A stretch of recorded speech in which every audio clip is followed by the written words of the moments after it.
Alhamdulillahirabbil alamin. Wassalatu wassalam ala asyrafil anbiya'i wal mursalin wa ala alihi wa ashabihi wa azwajihi wa dhurriyyatihi wa atba'ihi ajma'in.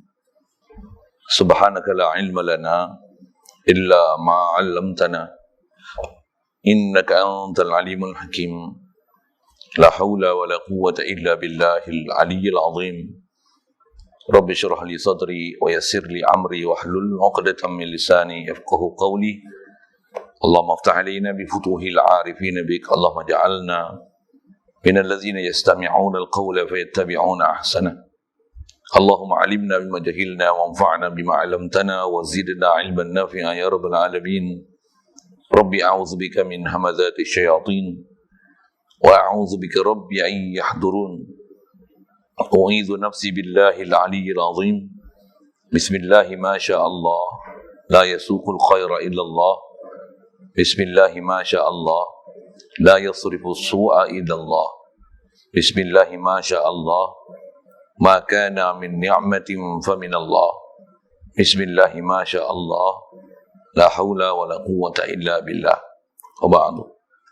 Qala Syekhu Musannif rahimahullah ta'ala wa nafa'na bihi wa bi'ulumi fitarain, amin. Kitab lama kita pakai ini, kitab Paku Iman, muka surat 31. Maka tiada jadi azab mayat dengan bangsa dunia seperti kita cincang atau bakar api sekalipun. Mayat itu tiada jadi sakitnya. Tetapi haram kita buat perkara yang kesakitan jika ia masih hidupnya. Maka haram kita potong atau meluka akan dia, atau dibelah akan dia, atau dikhitan akan dia. Kerana buat seperti yang tersebut itu mencabulkan kehormatannya. Kerana syarak suruh hormat dan muliakan dia. Hadirin sekalian, pertama sekali syukur kita kepada Allah Subhanahu Wa Taala. Dialah satu-satunya zat yang menjadikan kita dan mewujudkan kita atas muka bumi ini. Alhamdulillah. Syukur Allah Ta'ala jugalah beri kita nikmat Islam dengan dilahirkan kita daripada mak ayah kita Islam. Dapat kita Islam sejak lahir lagi. Alhamdulillah. Nikmat besar lagi Allah Ta'ala beri kita pula. Islam kita tu dalam keadaan memudahkan kita untuk ikut taat perintah dia, meninggalkan larangan dia. Alhamdulillah. Nikmat besar lagi dia beri kat kita. Dia beri kita istiqamah. Bahkan kehalubaan, kerinduan, minat, cinta, suka, haloba untuk belajar, memahami perjalanan Islam ni, perjalanan agama ni. Alhamdulillah. Lebih lagi syukur kita pada Allah Ta'ala, diberikan kita tak jemu-jemu.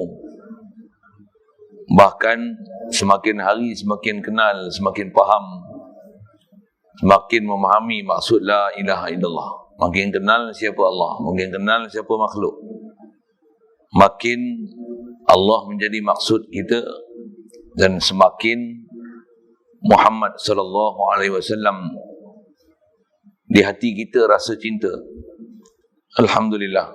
Syukur diberi pada kita keupayaan pada malam ni boleh hadir untuk solat maghrib berjemaah, diberi pula kelapangan masa untuk berada dalam satu majlis ilmu. Kita nak menyambung bacaan daripada kitab Paku Iman ni, insya-Allah. Alhamdulillah. Perbicaraan kita sekalian masih bicara dalam bab beriman dengan hari akhirat. Perkara besar yang pertama beriman akhirat ni adalah bab kiamat kecil. Kita dah sebut istilah-istilah tu dulu. Kiamat kecil adalah mati. Wajib beriman mati. Dan wajib bersedia setiap masa untuk mati dalam keadaan iman. Dengan makna wajib, kita jadikan diri kita beriman, sentiasa tasdik Allah Ta'ala, yakin Tuhan Allah.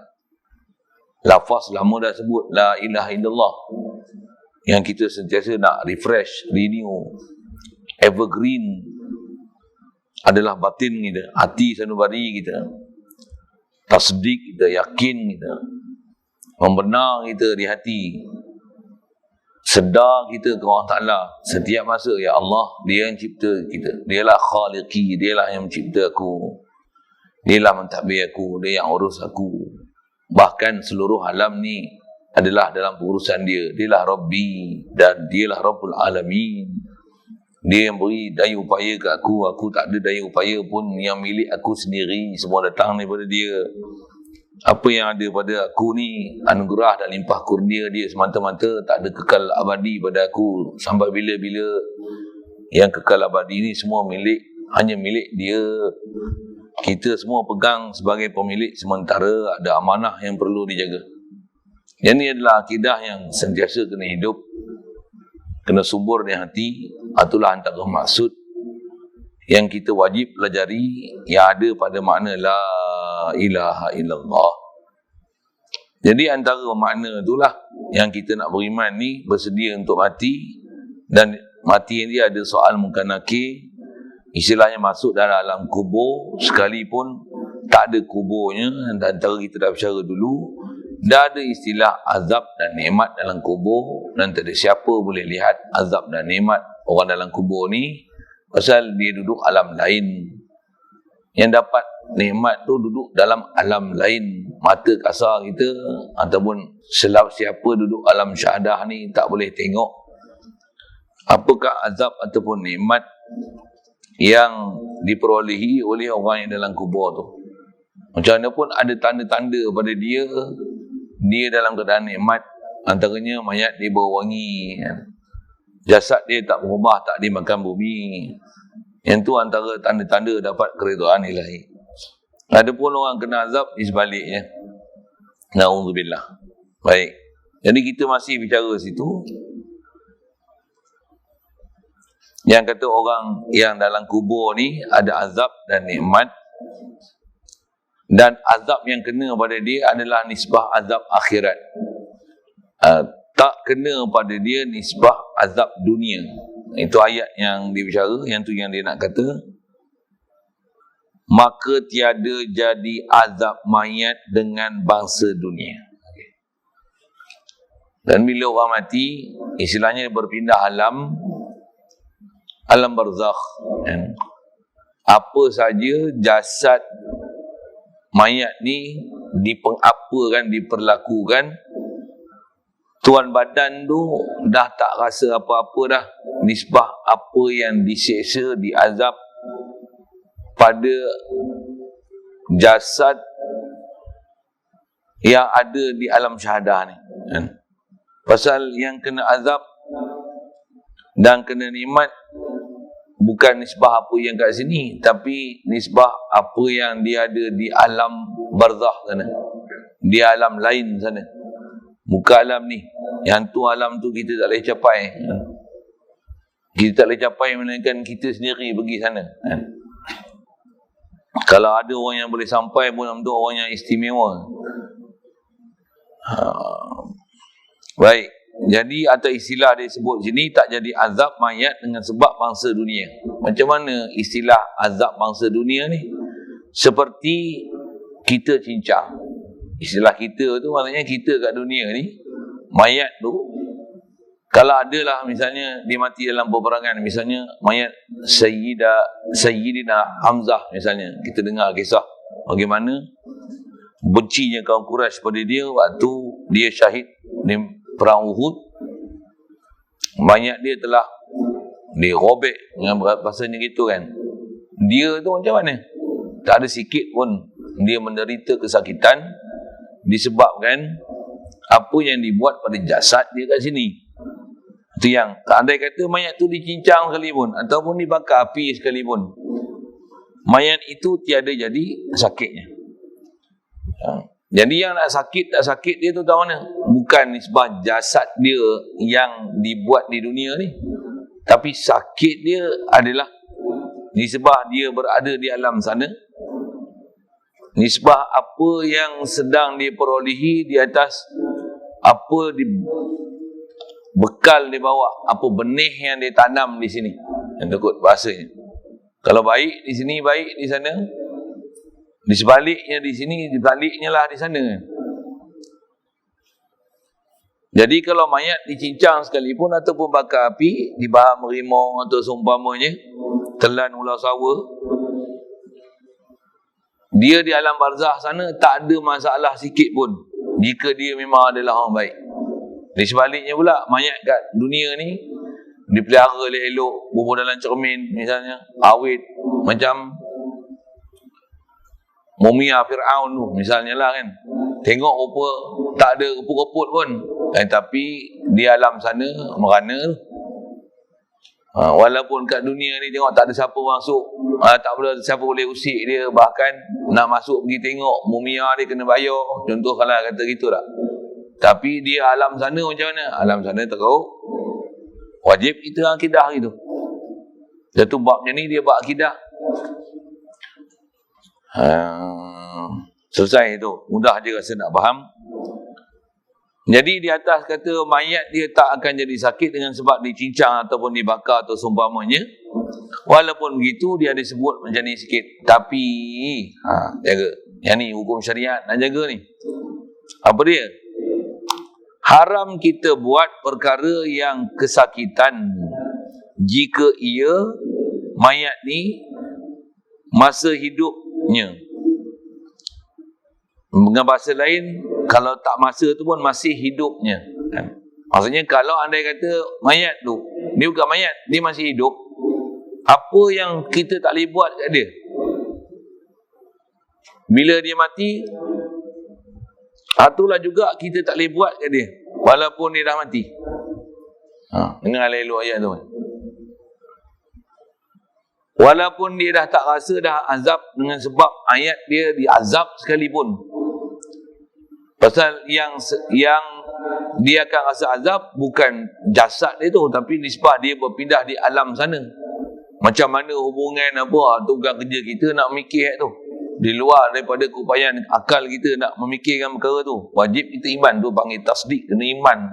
Membenarkan apa yang telah disabdakan oleh Rasulullah SAW, cerita kepada kita, para ulama tutup guru kita nukilkan sampai kat kita ni, tu yang kita nak pakai tu.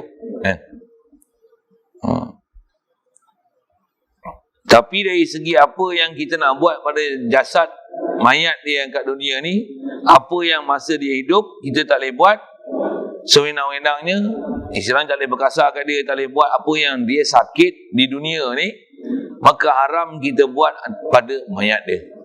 Itu kaedahnya.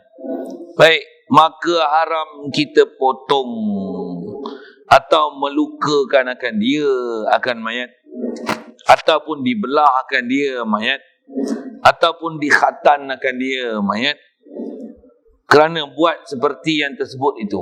Jadi haram buat semua perbuatan ni. Apa dia? Potong, meluka, dibelah, khatan. Hatta yang kita potong kerat tu bukan juzuk-juzuk anggota dia, sekalipun potong kuku, sekalipun kerat rambut, atas istilah para ulama, haram buat perbuatan tersebut. Satu, kalau orang mati misalnya, dia pakai pewarna kuku, pewarna dia tu ada lapisan yang tak boleh keluar, kena kikih. Haram kikih kuku tu. Kalau ada peluntur untuk lunturkan pewarna kuku, yang tu boleh pakai. Tapi kalau kena kerat, apatah lagi kena cabut. Kerat tu kerat kuku lah, kena cabut kuku. Apatah lagi kalau kerat jari, oh lagilah haramnya. Ni sebab haram apa? Haram kita buat kat mayat macam tu. Pasal apa? Jadi alasan yang diberi dan disebut oleh para ulama kita macam ni. Semua perbuatan istilahnya menyakiti mayat macam ni, istilahnya mencabul kehormatan mayat. Dalam bahasa dia tu kan, mencabul kehormatan mayat. Cabul ni jarang kita pakai melainkan pada tempat-tempat yang tu lah kan. Mayat ni istilahnya kita telah mencabul kehormatannya. Bahasa kitab juga kadang-kadang tempat lain dalam kitab Jawi ini disebut dengan kita telah mencari kehormatan dia, kita telah mengoyak kehormatan dia. Maksudnya kita telah macam tak hormat dah pada mayat ni. Mayat yang kita boleh tak hormat antara bahas fiqah, yang kita boleh istilahnya bagi kat rimau, bagi singa makan mayat orang murtad. Tu boleh. Yang tu pun kalau saja-saja nak buat haram. Melainkan kalau ada situasi tertentu yang nak bagi peringatan dengan apa-apa gitu. Saya ngaji dulu ada Tok Guru sebut macam ni, tapi dengar tu pelik lah sikit kan. Apa dia? Kalau ada orang murtad ni duk caci sangat Islam, di Islam, dan perbuatan itu sampai boleh menyebabkan jatuh murtad, mahkamah pun hukumkan dia murtad. Dia ni dari sisi hukum, bila dia mati tak boleh tanam perkuburan Islam, bahkan mayat dia tu boleh dicincang-cincang kerat bagi rimau kat zoo makan. Mak, tak ada hormat tu. Pasal apa? Dah tak ada hormat. Pasal orang mayat yang ada hormat ni, mayat Islam apatah lagi. Kafir zimmi pun ada kehormatan yang kita kena jaga. Dari segi keharusan, kalau kafir zimmi, dengar elok-elok ayat tu, kafir zimmi pun kalau atas kehormatan boleh kita beri pada dia, mandikan dia, kapan dengan dia. Sembahyang tak boleh lah kafir. Tak boleh lah tanam perkuburan Islam, tapi boleh dimandi, boleh dikepan. Dan wajib kita ke bumi kan mayat dia. Pasal tak ke bumi busuk, mengganggu orang lain. Itu helah ataupun elat yang menyebabkan kata wajib kena tanam. Tak boleh kerat mayat kafir zimmi ni bagi rimau kat zoo makan. Itu tak boleh. Haram, berdosa. Pasal ada kehormatan yang kena jaga. Yang tu masih ada istilah kehormatannya yang dijaga. Pasal kafir zimmi ni istilahnya kafir yang dia tak memerangi Islam, dia tak mencaburkan apa-apa syariat Islam atas muka bumi ni. Tapi kalau murtad, kafir harbi, sampai kehormatan tak ada sampai tahap tu lah. Dia kata boleh kerat-kerat bagi rimau, singa zoo kat makan. Rimau dekat zoo makan, kerat-kerat bagi buaya. Dari segi harus buat gitu. Apatah lagi nak tahzir supaya jangan siapa-siapa cabar agama Islam macam ni. Kan?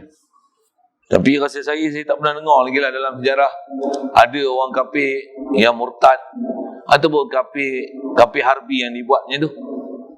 Tapi ada orang-orang yang istilahnya buat kesalahan syarak. Antaranya undang-undang yang ada dalam Islam, dia menyamun di jalan. Islam menyamun ni dia qati'un tariq kalau istilah Arab dia. Dia bukan saja menyamun, bahkan sampai tahap bunuh kan. Dia bunuh orang lalu, siapa tak setuju dia bunuh. Dapat tangkap,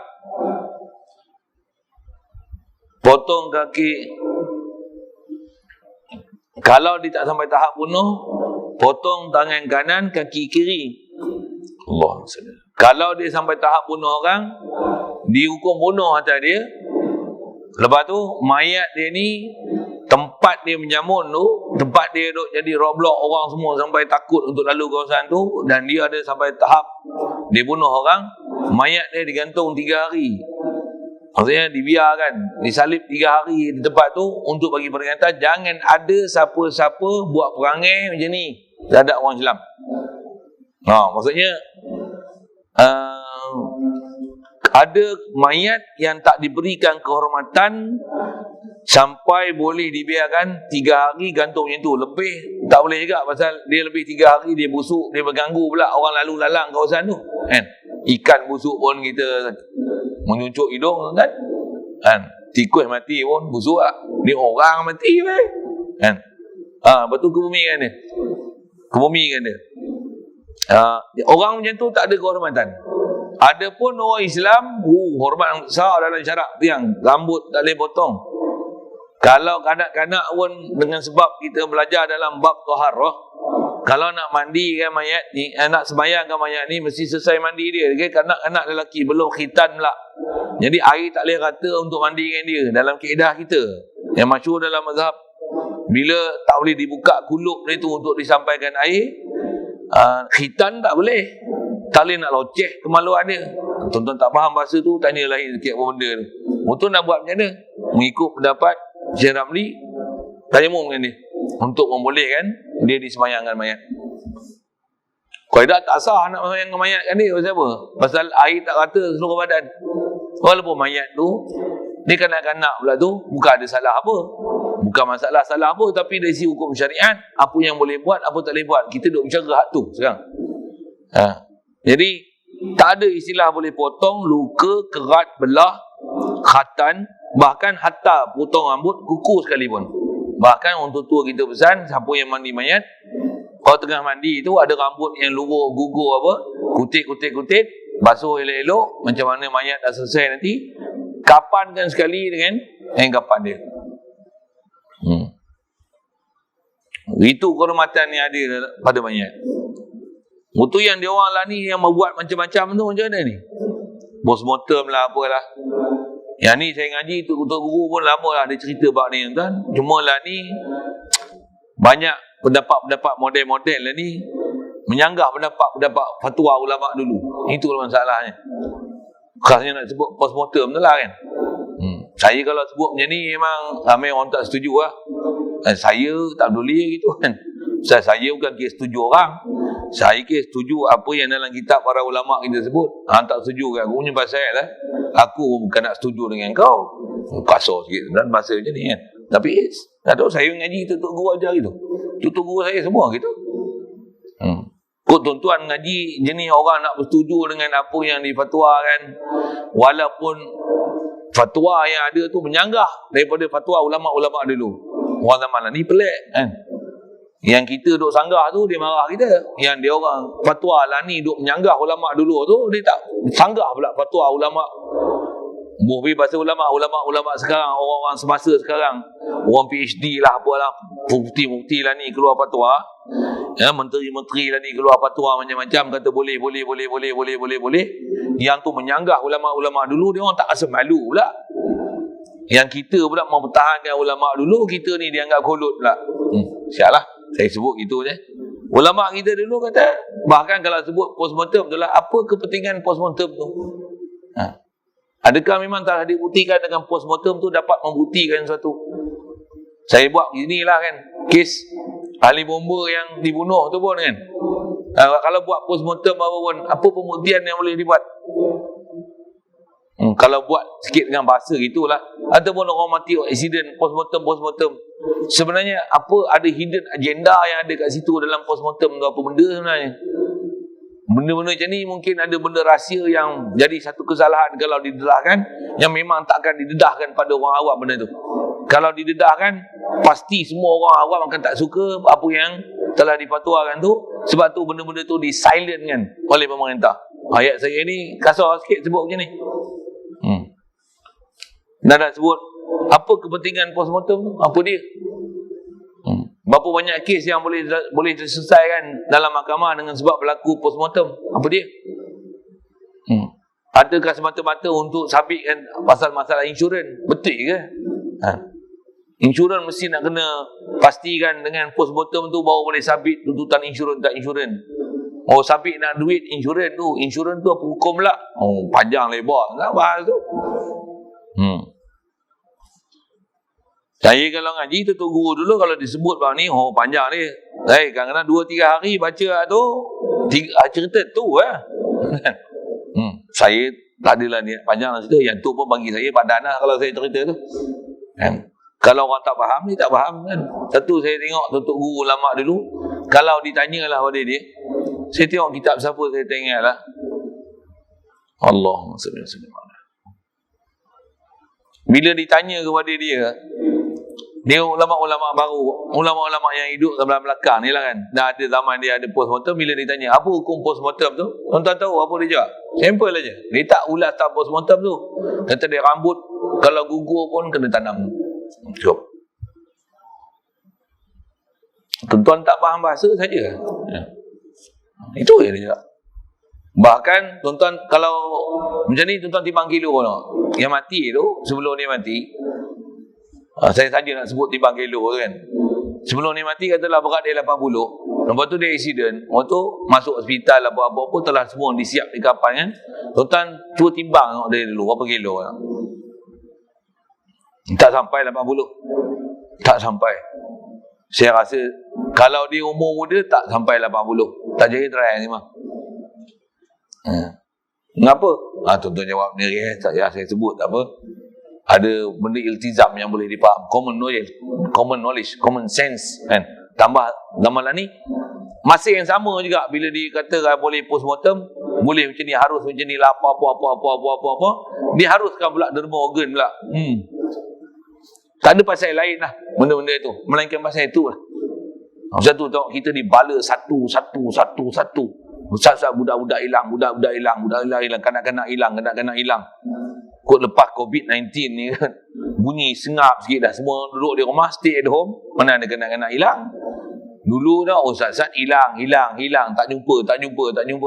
Nak tahu pergi tengok berapa statistik kanak-kanak hilang di Malaysia.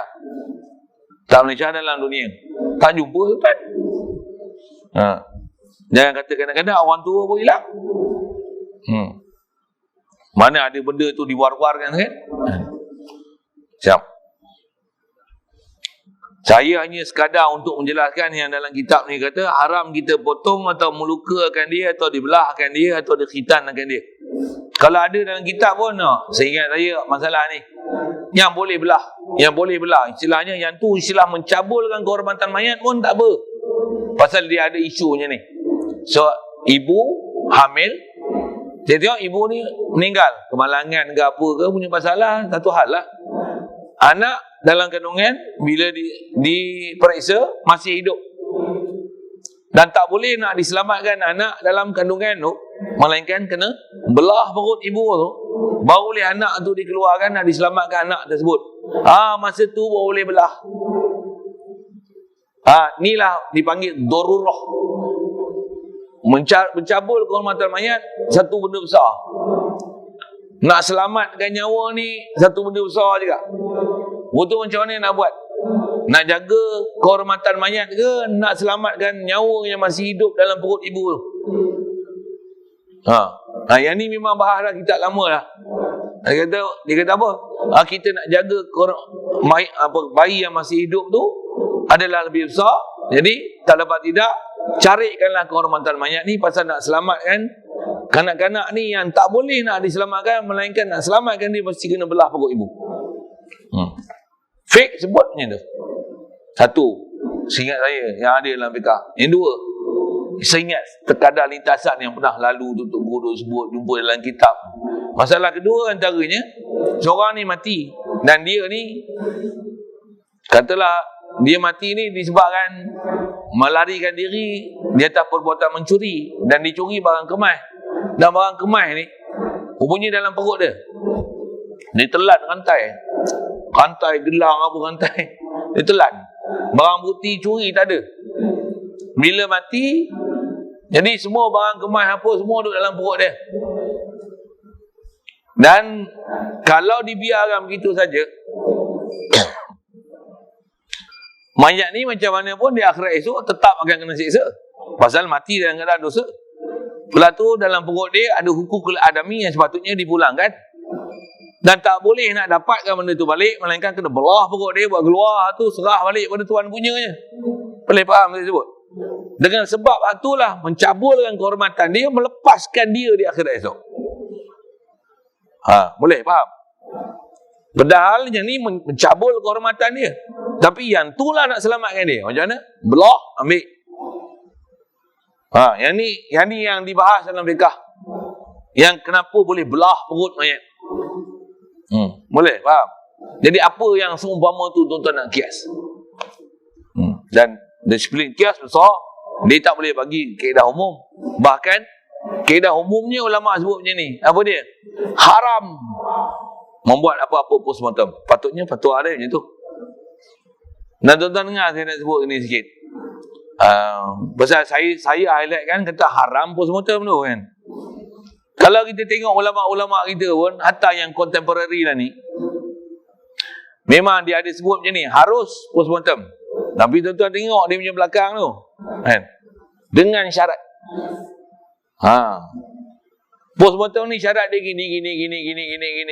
Kalau tengok dengan syarat-syarat dia tu, saya tak inginlah nak sebut ini, dia pergi tengok lah. Petua-petua yang ada tu. Dengan apa yang disebut gini tu, keputusan ni nanti haram pun semua tu. Pasal syarat tak cukup. Tuan faham saya sebut apa?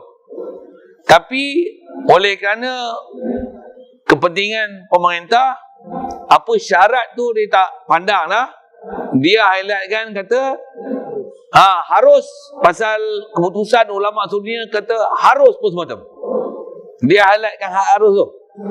Dia tak highlightkan syarat tu. Tuan faham saya cakap apa? Saya bercakap, saya highlightkan haram tu. Melainkan harus jika kes macam ni. Jadi saya highlightkan haram, jadi asal hukum memang haram. Melainkan darurat yang ibu kes macam itulah yang memang sebut dalam kitab.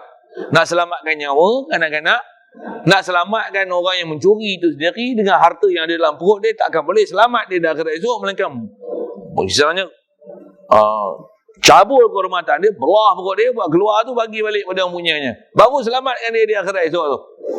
Yang tu baru boleh. Saya ayat macam tu. Orang lain ayat harus bersematam dengan syarat macam ni. Nampak lembut, tapi sebenarnya hukum serupa. Habis kata saya menyanggah fatwa. Betul saya menyanggah fatwa. Anda tak elok. Enggak elok ayat tu. Macam itulah kan. Macam kalau orang tanya macam ni, bolehkah dengan front liner yang pakai uniform biru tu lah untuk COVID-19 ni sembahyang dalam keadaan bertayamum? Mana jawab macam ni? Kalau saya kata haram solat dengan tayamum. Siapa? Dia nak kecil berak, dia buka kat seluar ni. Mana dia pakai pampers? Dia nak makan, dia kena buka semua kan? Kena buka. Jadi bila dia kena buka tu, maksudnya kecil berak kena buka. Takkan nak sembahyang, kau sembahyang suit dengan suit macam tu. Takkan kau sembahyang dengan boleh jamak, apa masalah kau? Sembahyang, makan tak jamak pun. Boleh, berak tak jamak pun. Saja saya buat bahasa bodoh gitu kan. Jadi dia akan makan, waktu time makan rehat, waktu nak kecil berak, waktu kecil berak. Bila tak tahan, dia buka semua. Jadi antara ada shift apa seumpamanya dengan berbanding dengan nak jamak, tak boleh jamak. Tak boleh semayang dengan tayamum, dengan pakai suit macam tu, dengan tak berwuduk, melainkan kena susun, bagi teknikal betul sikit, bagi semayang dalam waktu, bukan kaedah dia jamak, bukan kaedah semayang ni dengan tayamum. Itu kalau tanya saya jawab macam tu. Kalau yang model-model yang kepala otak sivil tu, dia jawab macam-macam lah. Bahkan kalau kita tengok doktor-doktor sendiri jawab gitu, kata apa? Dah kita ada Tuhan, kata dia, takkan kita tak semayang. Nak kecil berak pun kita buka, kata dia, nak makan pun kita buka. Doktor sendiri mengaku itu, dan dia menyanggah fatwa-fatwa mufti yang kata boleh tayamum dalam keadaan pakai pakaian macam tu untuk yang front liner untuk COVID-19 tu. Sikitlah saya sebut gitu kan. Pasal kaedah kita macam sembahyang lah, tak boleh nak bertayamum melainkan dah tak ada air dah baru boleh tayamum. Itu kaedah dia kan. Kalau dah tak dapat tidak dah, tu yang kalau dah tak ada apa nak makan, melainkan nak selamatkan nyawa dengan babi, baru harus makan babi. Ini asal hukum. Jadi apa hukum makan babi? Haram makan babi, melainkan kerana nak pelihara nyawa. Apa yang berlaku, dia terbalik sekarang lah ni. Dia kata apa? Harus makan babi. Yang tu dia highlight kan. Apabila nak pelihara nyawa. Jadi orang bukan cerita pelihara nyawa dah. Dia cerita harus makan babi tu je. Kena faham sikit saya cakap apa tu? Sebut bab hukum tu saya kena panjang sikit lah bab tu. Macam zaman lah ni, kalau ada orang yang agama yang berjawatan pun, dia akan bercakap dengan bahasa berlapik-lapik-lapik untuk jaga periuk nasi. Mulut saya ni kasar sikit lah sebut macam ni. Saya ngaji dulu pun ramai tutup guru sebut gitu kan. Jaga periuk nasi, jaga periuk nasi, jaga periuk nasi. Kita bukan jaga periuk nasi, kita kena jaga syariat Allah Ta'ala. Kita jaga hukum agama Allah Ta'ala. Walaupun periuk nasi kita tak berasap, bahkan periuk pun melambung sekalipun. Itu kaedah kita. Kaedah kita jaga syariat, jaga hukum agama ni sekalipun mati je, sekalipun hilang nyawa daripada jasad sekalipun, jaga syariat, jaga akidah. Itu asal hukum.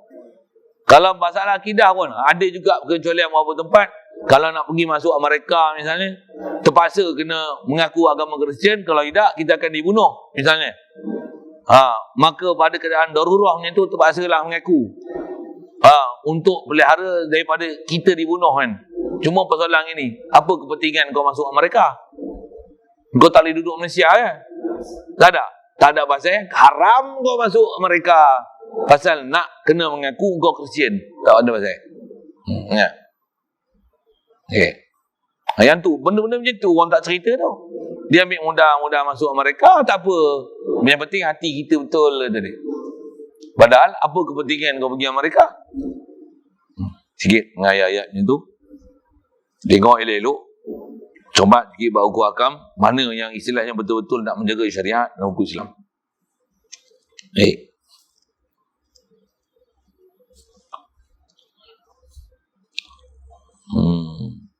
Jadi kita duduk bicara situ pasal kita duduk bicara mayat ni walaupun dia tak rasa sakit dah, tapi kat kita haram untuk kita buat apa-apa pada mayat.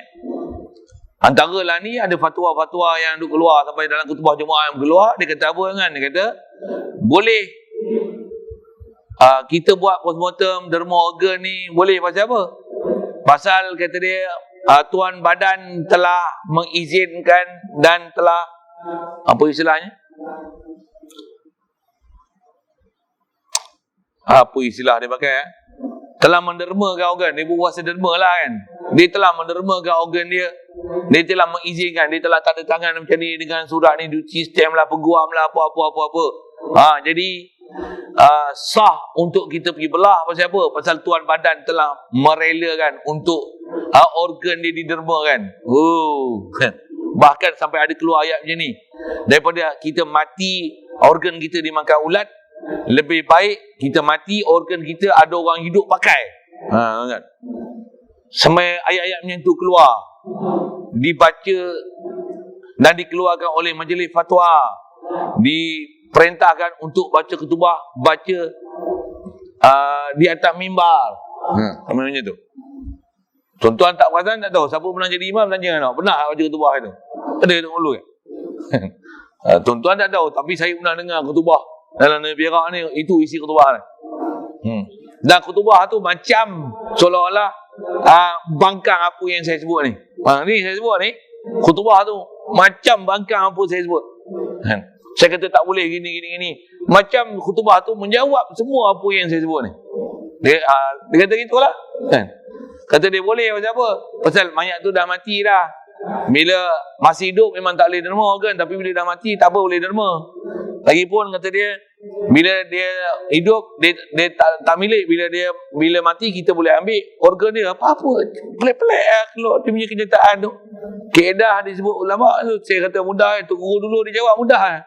Cuma saya ni panjanglah sikit kan. Panjang lidah sikit sebut bohmi bahasa gitu.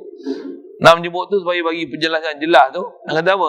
Tu guru dia dulu dia sebut, saya sebut tadi apa dia? Rambut pun kena tanam. Siap. Kalau Tuan Badan merelakan sekalipun, kita ada hak ke untuk kita bagi rela orang lain buat apa-apa kat kita? Orang nak cabut gigi kita, orang kedah kita, gigi walaupun gigi kita nak bagi orang cabut, haram cabut jika tak ada apa-apa yang mudarat yang menyebabkan ia dicabut. Bukan dengan sign tu maksudnya halal untuk dicabut. Doktor pun kalau kita sign untuk cabut gigi, pasal nak bagi lawa, nak buah besi tu, contoh, pasal ada gigi bersilang-silang tu, nak bagi lawa sikit, cabut ni, lepas tu buah besi, atur dia bagi dia elok sikit, cabut. Kita sign untuk cabut tu. Walaupun sign, doktor kena kata, ada sakit ke gigi ni? Tak ada. Saya dengar cerita, sepatutnya doktor Islam prosedur dia macam ni, bukan sign tu je, cabutlah dia bagi. Walaupun gigi dia haram, cabut. Doktor tu tak boleh cabut. Pasal dia kena faham ni prosedur syarak, bukan prosedur perubatan. Prosedur perubatan, prosedur kementerian macam tu. Sign je, buatlah apa kau suka. Sign, dah disign, telah ditandatangani, maksudnya telah dipersetujui, telah diredai. Macam tu bahasa. Kalau misalnya ni pesakit perempuan, dia nak bersalin, sekarang doktor yang merawat dia ialah doktor lelaki, Bangali pula tu. Macam mana? Sign misalnya. Adakah dengan sign tu maksudnya boleh doktor lelaki buat kerja? Tak ada doktor perempuan ke? Dah ada sign. Jangan. Dengar lah hukum tu. Jadi asal saya nak sebut, doktor yang kalau dia ada jiwa Islam, dia faham syariat, walaupun sign tu bukan kelulusan besar untuk dia nak buat sukati di atas tanda tangan orang bagi. Saya ngaji Tok Guru buat misal mudah. Kita ni ada seorang perempuan, dia sign untuk dia, kita pakai dia sign untuk kot. Boleh faham saya sebut? Bukan saya dia sign, dia rayu kita, dia bagi kita pula RM500 untuk kita pakai dia. Soal, boleh pakai tak? Kenapa tak boleh pakai? Kan dia sign tu. Ya. Tak pandai jawab tu, kenapa yang tu tak pandai jawab? Kasut sikit lah bahasa kan. Hukum ni lah yang zaman kita lah ni, Allahu Akbar. Makin besar fitnah pada dalam bab perjalanan agama ni. Baik.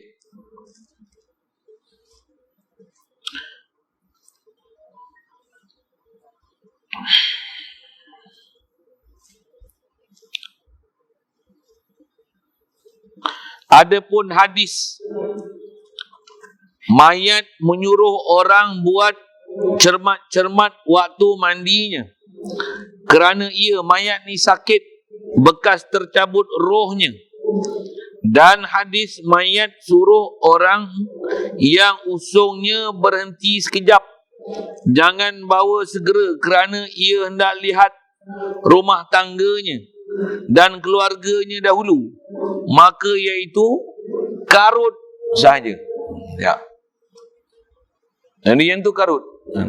Hadis yang ada dua kalau faham tu, kalau ikut Tuan Guru Haji Cik ni dia sebut masalah mayat yang suruh kita lambat-lambat dengan bawa pergi ke kubur pasal dia nak tengok keluarga dia dan rumah dia. Yang tu yang kedua tadi. Yang pertama tadi ialah mengenai mayat kata jangan buat kasar-kasar dekat aku pasal aku sakit. Pasal aku sakit tu. Kata dia yang ni karut, tiada sah hadis itu. Siap. Jadi orang duk cerita mayat ni kena buat elok-elok, sakit mayat tu. Yang tu ada hukum memang kita haram menyakiti mayat. Cuma bila dah kata sakit mayat tu, mayat tu kalau dia hidup menjerit dia. Itu je lah. Yang tu atas nak huraikan keadaan. Kita kena buat lemah lembut pada mayat tu. Andaikan kalau dia hidup, yang tu lah kita mandikan dia. Macam tu lah kita kena buat. Jangan buat kasar-kasar. Kalau buat kasar-kasar pun sah dah. Kita kalau nak mandi ambil dalam buah dan kolah tu, selam siap. Nak buat begitu nisbah sah kan. Cuma atas kata kita tu telah melanggar tertib bagaimana kaedah pengurusan jenazah. Sikit juga dalam bab pengurusan jenazah ni, bila kita belajar bab mayat, antara bab mandi mayat ni antara benda yang kita kena buat. Kalau istilah mandi mayat ni dipanggil meruang kan. Meruang ni apa? Bangkitkan mayat tu. Kalau mandi mayat ni dia biasanya kalau orang tua-tua dulu, ni tempat mandi mayat, dia akan naik mayat ni, dia duduk belakang ni, dia buat apa? Dia akan tekan perut ni. Tekan perut ni. Buat apa? Nak keluar kan apa isi kandungan perut tu, supaya jangan nanti waktu kapan dengan nanti ada najis yang keluar. Ada benda mafil jauh, apa yang dalam badan itu keluar. Proses tekan tu. Tu dipanggil meruang. Meruang. Selalu orang nak mandikan mayat, yang ni lah orang tak tahan sekali. Pasal apa? Keluar macam-macam bau, busuk nak gila. Kan? Yang ni selalu orang tak tahan ni. Yang ni macam mana tekan kuat-kuat sampai mayat macam tu? Yang ni memang perbuatan disuruh. Yang ni kaedah bagi mandi mayat. Memang kena buat macam tu. Kalau tak buat gitu, jenuh kita kan. Nak kapan nanti, bahkan nak sumbat tu, sumbat dah padat dah. Kita bubuh atas kapan, golek je pret. Golek je pret.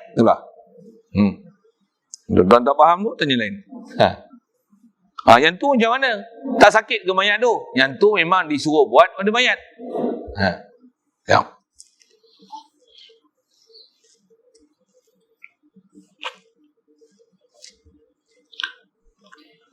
Baik. Jadi masalah disebut dua masalah tu selesai. Dia nak bagi alasan pula yang kedua ni mengenai mayat yang suruh bawa pelan-pelan ni macam mana? Dan yang sebenarnya Nabi suruh segera bawa mayat ke kuburan, jangan berhenti-henti. Seperti hadis riwayat Bukhari dan Muslim, Rasulullah kata asri'u bil janazah. Terjemah dia, hendaklah kamu bersegera dengan bawa jenazah. Apa segera apa ni? Segeralah bawa ke kubur. Kalau dia baik, kita segerakan tempat baik dia. Kalau dia buruk, taklah. Istilahnya menanggung orang berdosa di atas bahu kita. Itu istilah. Segerakanlah dia. Cuma atas ada yang baca Fatihah, atas jalan doa. Atas kata nak ambil atas jalan doa. Sekadar itu tak ada masalah. Baik. Dan wajib kita i'tiqad bangkit daripada kubur. InsyaAllah sambung situ. Wajib kita i'tiqad bangkit daripada kubur. Jadi malam ni banyak kita bicara fake tu lah. Yang hukum mayat dia tak sakit dah ni sebab apa alam dia dah pindah. Sedikit pada hukum, apa hukum kita, istilah yang dia pakai Allah mencabulkan kehormatan mayat tu. Situ saya cerita banyak. Pasal hukum tu mesti faham. Hukum tu mesti faham. Dan bila faham, tu hukum semasa yang ada ni. Banyak benda tuan yang kita kena belajar, nak faham hukum semasa ni banyak dah. Hukum yang tak menepati dengan kaedah syarak. Saya sebut mudah gitulah. Tuan rajin kalau dengar saya kuliah, banyak benda saya sebut kan. Bahkan banyak sangatlah benda dalam kehidupan lah ni.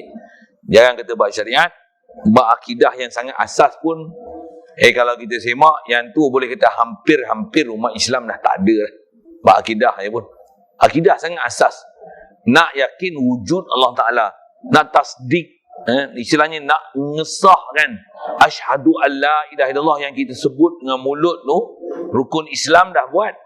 Dan syarat sah Islam tu, rukun Islam dah buat. Mengucap kalimah syahadah, rukun Islam pertama, sembahyang, puasa, zakat, haji. Syarat sah Islam tu tasdik dalam hati, yakin Allah Ta'ala sentiasa subur di hati 24 jam setiap hari. Mesti sentiasa mengiktiraf Allah ni wujud hakiki, makhluk ni semua asal daripada adami. Allah yang bagi jadi semua makhluk ni. Allah saja yang wujud. La ilaha illallah, makhluk asal tak wujud ni ada. Makhluk ni diwujudkan. Mesti sabit dalam hati, tak boleh ada berbelah bahagi. Hidup fresh, evergreen setiap hari. Yang tu pun tak ada. Tu pun tak ada.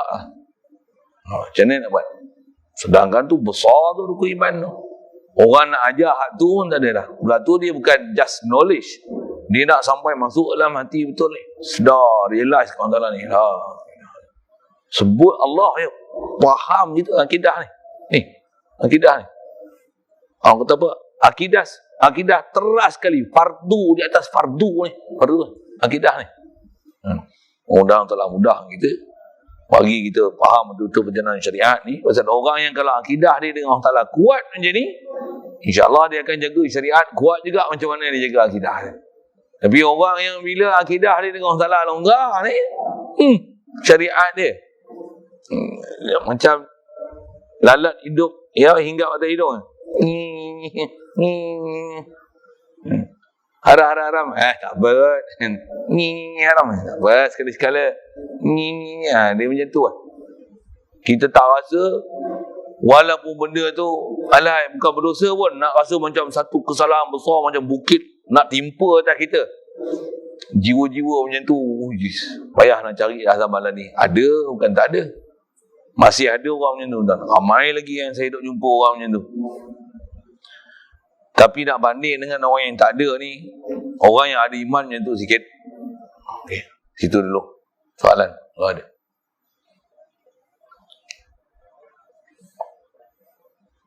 Bismillahirrahmanirrahim.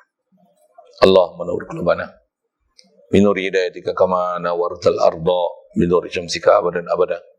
برحمتك يا أرحم الراحمين وارزقنا فهم النبيين وحفظ المرسلين وإلهام الملائكة المقربين وسلم تسليما على جميع الأنبياء والمرسلين والحمد لله.